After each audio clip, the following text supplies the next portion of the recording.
travel to India tomorrow. My 88-year-old mother is waiting for me.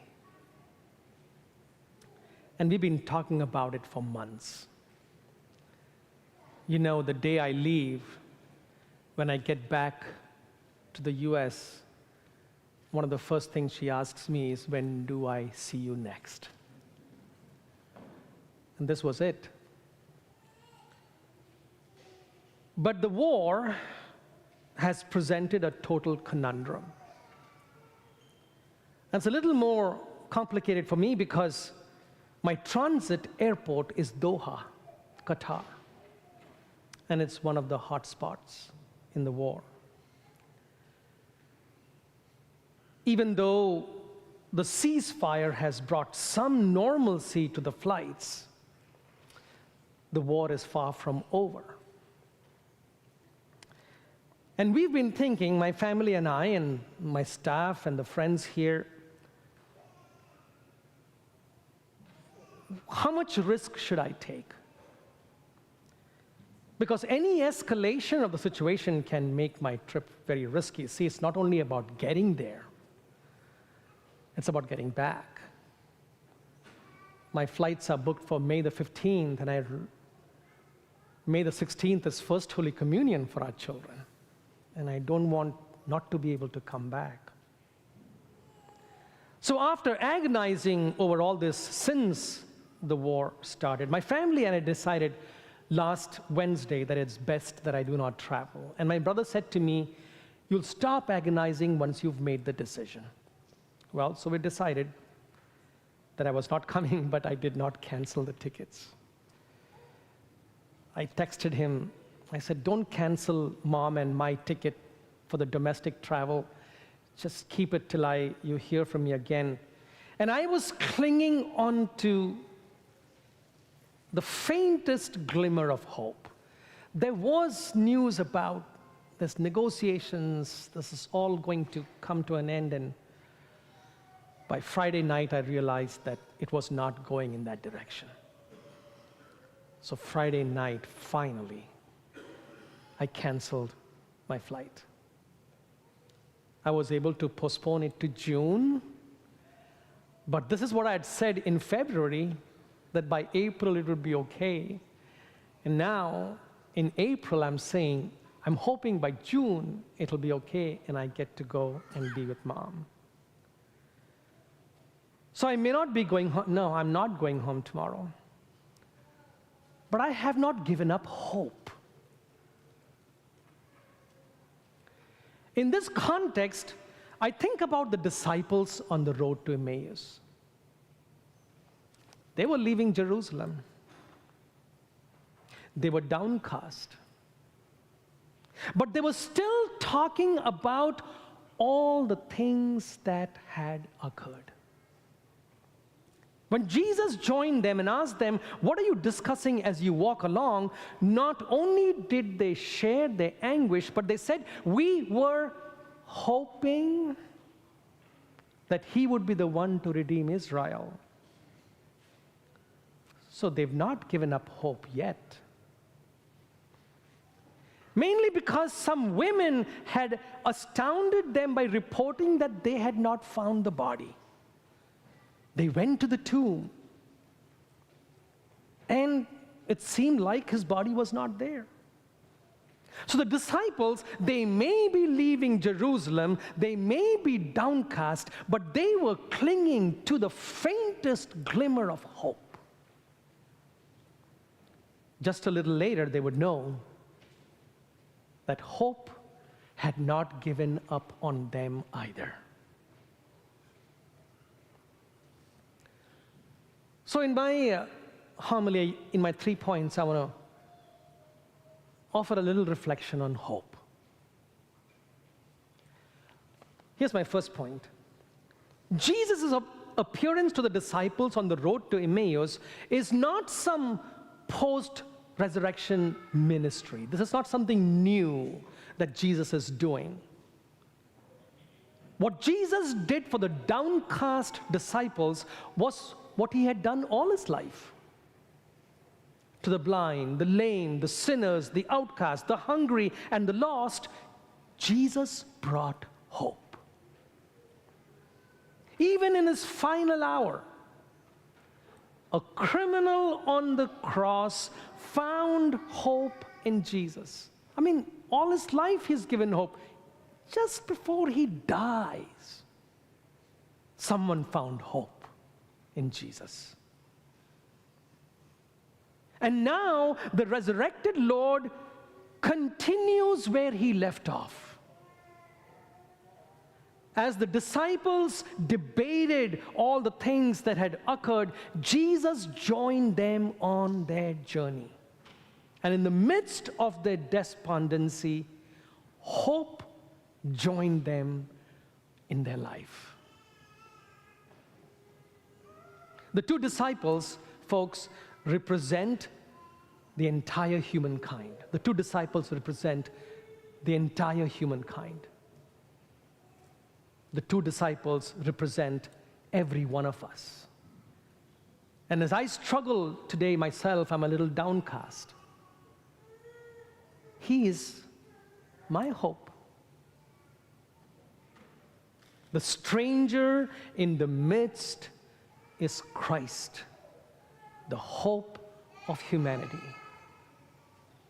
And as Jesus brought hope to those two, today Jesus brings hope to all of humanity, to you and to me. In my second hope, and I've titled this, my second point, All Enduring Hope, I want to begin with two notes that I got from children in our school. Now, at our school masses, just like you have envelopes, the school children have envelopes. And some of them will sometimes put $1 or a penny or whatever they have. Most of them write notes of how they use their time, talent, and treasure to kind of, to do the good things. Some of them will write prayers. Two notes. It's going to be hard. Two notes. Dear God, there was a lot of police next to my house today. I was scared to go to school I was scared to go to school today, but I still went because we have church today. Second note. I pray for my mom so nothing bad happens to her. And for my sister of 3 years old. Also my dad, that he doesn't fall off the roof.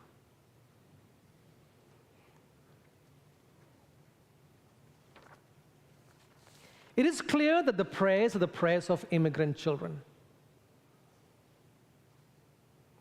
First of all, no child should have to go through this. No child. For that matter, no one should have to live in such fear. But it is the hope that these notes carry that gripped my heart.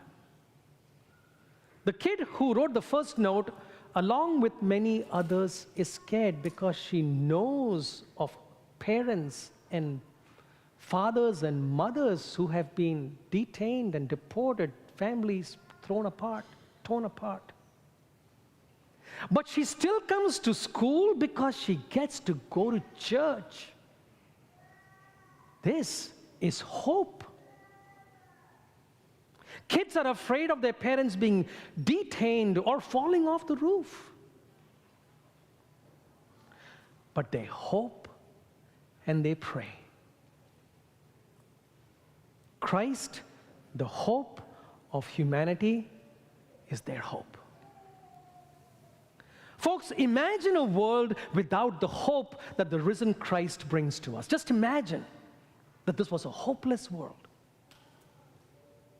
Jesus carries the hope of all humanity. So today, amidst all the reasons to give up, two children cling on to Christ as their hope. And I believe there is something that we can all learn from these two kids. I certainly, as I struggle, they teach me, don't give up.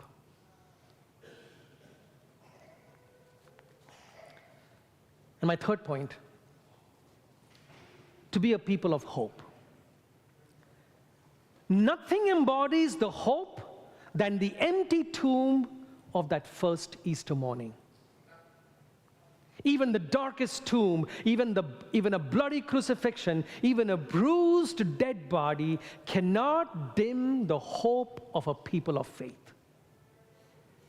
We are a people of faith, right? We believe that Christ is risen from the dead. And I believe this means two things. First, that we live in never-ending hope. Life does not and is never going to stop presenting complex life situations. Life is a beautiful journey, no doubt. But it's also a complex journey. If life ever presents a conundrum, think of the disciples on the road to Emmaus. Just as with them, Christ is with us as well, walking with us, speaking with us, opening our minds, giving us a reason to return back to Jerusalem.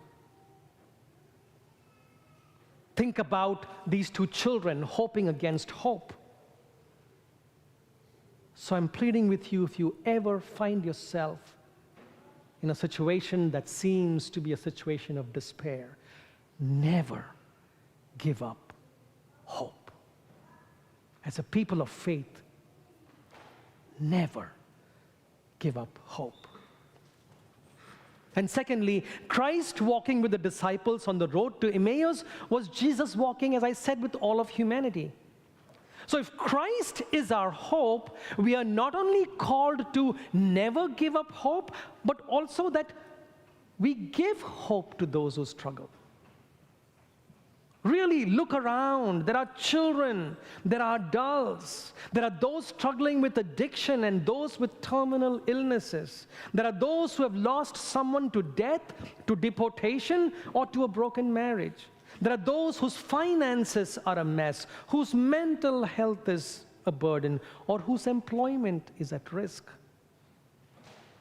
In these days, there are those who dash other people's hopes, and there are those who build other people's hope. As a people of faith, you and I know where we got to stand. We only bring hope. May we be like Christ, who accompany other people on their journey. Don't kick them down.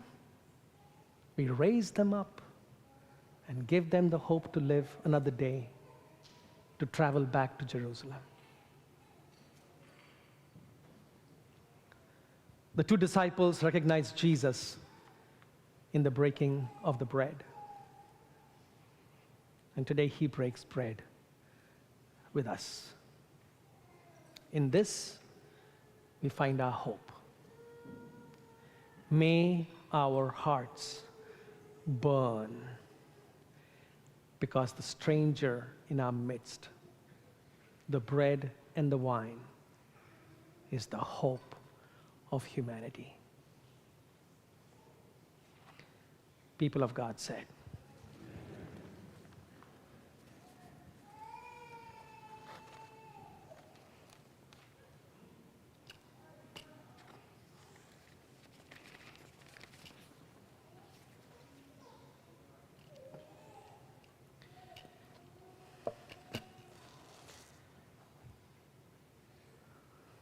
baptizing two babies in the midst of this community, what else could be more hopeful?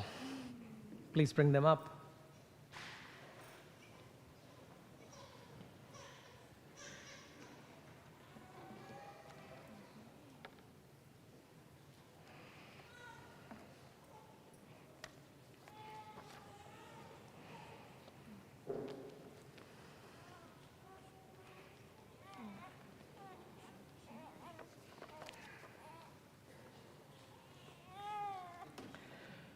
Louis and Abby, Simon and Sarah, We are first going to anoint the babies with the oil of the catechumens.